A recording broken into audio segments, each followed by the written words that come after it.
안녕하세요. 연금박사 이영주입니다. 제가 전에 올려드린 삼성전자로 증여하라 영상을 보시고 많은 분들이 자녀에게 삼성전자 주식을 사주시는 것 같습니다. 자, 굉장히 좋은 현상인 것 같습니다. 증여에 관련해서 몇 가지만 핵심적으로 요약해드리고 오늘 방송 진행하도록 하겠습니다. 잘 아시겠지만 미성년자는 10년에 2천만 원까지 증여세를 내지 않아도 됩니다. 만 19세가 넘은 성년자들은 10년에 5천만 원까지는 증여세를 내지 않아도 됩니다. 증여세를 내지 않아도 된다고 해서 신고를 안 해도 된다는 것은 아닙니다. 증여 신고할 때 공제를 해드리겠다는 거죠. 그래서 가치 상승이 예상되는 자산은 미리 신고하시는 게 좋습니다. 삼성전자처럼 가격이 앞으로 많이 오를 것이다 라고 생각하신다면 내가 지금 2천만 원 자녀에게 주고 신고하면 2천만 원에 해당하는 세금만 내면 되고 그거에 해당하는 2천만 원을 넘지 않기 때문에 공제를 받을 수 있지만 반대로 2천만 원을 신고하지 않고 주셨다가 나중에 그것이 2억이 되면 그제 가서 신고하려고 하게 되면 2억에 대한 세금을 다 내셔야 되거든요. 자, 그래서 미리 신고하시는 게 좋겠죠. 특히 매달 일정액을 증여하시는 분들이 계신데 매달 신고하실 필요 없습니다. 오늘 신고할 때 미래 증여할 금액을 예상해서 한 번에 하시면 되겠습니다. 그리고 신고는 부모님이 하시는 것이 아닙니다. 받는 사람이 하는 것이기 때문에 자녀가 그것을 신고하는 것이 가장 중요합니다. 아무튼 자녀에게 돈을 주고 증여 신고를 하고 삼성전자 주식을 많이 사주고 계시죠.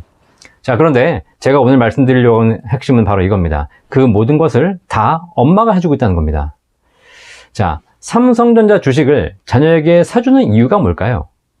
자녀의 자산을 불려주는 것, 절세하는 것, 물론 다 좋습니다. 하지만 그렇게 해서 절세해가지고 자녀에게 삼성전자 주식을 사주면 그 자녀가 그걸로 자산을 불려서 그걸로 뭘 할까요? 잘 한번 생각해 보십시오. 결국은 엄마가 열심히 불려줘 봐야 자녀는 그 돈을 가지고 나중에 외제차 사가지고 클럽 가서 흥청망청 쓸지도 모릅니다. 또 돈 있다고 사업한다고 해가지고요 이것저것 해보다가 다 말아먹을 수도 있습니다. 엄마가 주식으로 불려준 돈이니까 뒤늦게 자기도 주식 해보겠다고 경험도 없는 상태에서 투자했다가 결국 다 날릴 수도 있습니다. 부모가 우량자산으로 10년 넘게 불린 돈을 자식이 1년도 안 돼서 말아먹을 수 있다는 거죠. 절세가 중요하세요? 절세가 중요한 게 아닙니다. 어차피 날릴 돈인데 절세하면 뭐 하겠습니까? 왜 이런 일이 생기냐면요. 자녀에게 돈을 주었을 뿐이지 돈을 만드는 방법을 알려주지 않았기 때문입니다. 자본주의 사회에서 살아남기 위해서 자녀들이 어릴 때부터 금융을 체험해야 되고 금융을 알아야 하는데 그것을 차단하고 엄마가 다 해주니까 자녀가 그것을 배울 기회가 없었다는 거죠. 삼성전자 주식을 사주는 게 중요한 것이 아니라 삼성전자 투자를 직접 경험하기 위해서 투자의 위험과 올바른 투자 방법을 깨닫게 해주는 것, 그것이 더 중요하다는 겁니다. 자, 그런데 삼성전자를 증여하라 그랬더니 대부분 다 엄마가 처음부터 끝까지 다 해주고 계신 거예요.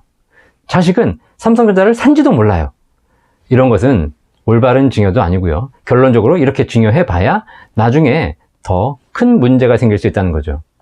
물론 초등학생은 아직 잘 모르니까 그걸 부모가 해줄 수 있습니다. 중고등학생은 공부가 바쁘니까 그것도 부모가 해줄 수 있습니다. 하지만 대학생, 직장 다니는 자녀들까지 엄마가 다 해주고 있는 거, 이건 좀 아니지 않습니까? 낳아주고 먹여주고 재워주고 공부시켜주고 다 해줬는데 돈까지 불려줘야 됩니까? 그것도 부모가? 이거는 애를 바보로 만드는 겁니다. 스티븐 코비 박사가 성공하는 사람들의 7가지 습관이라는 책에서 제일 첫 번째로 말하는 습관이 있습니다. 성공하기 위해서 갖춰야 될 첫 번째 습관, 뭔지 아십니까? 예, be proactive. 주도적이 되라. 내 인생의 주인이 되라는 거죠. 내 인생에서 해야 될 일을 내가 다 할 줄 알아야 된다는 거죠.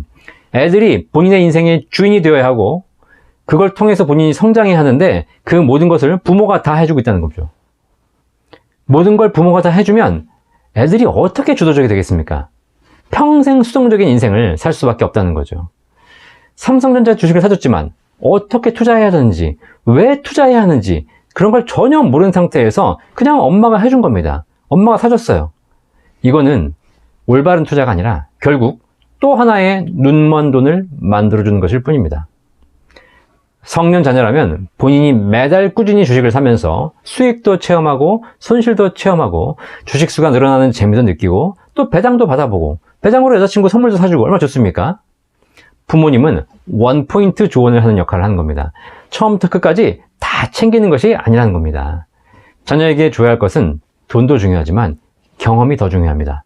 제가 삼성전자를 증여하라는 말씀은 자녀에게 자산을 이전시키자는 것만이 아닙니다.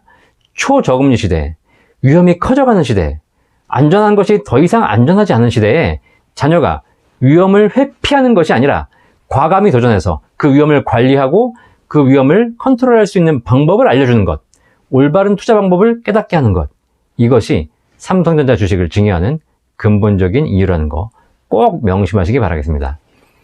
탈무드에 보면 이런 얘기가 있습니다. 자녀에게 물고기를 잡아주면 한 끼 식사를 해결해 주는 것이지만 자녀에게 물고기 잡는 법을 알려주면 평생 식사를 해결해 주는 것이다. 자녀에게 돈보다 경험을 선물하는 지혜로운 부모님이 되시기를 기원하겠습니다. 감사합니다.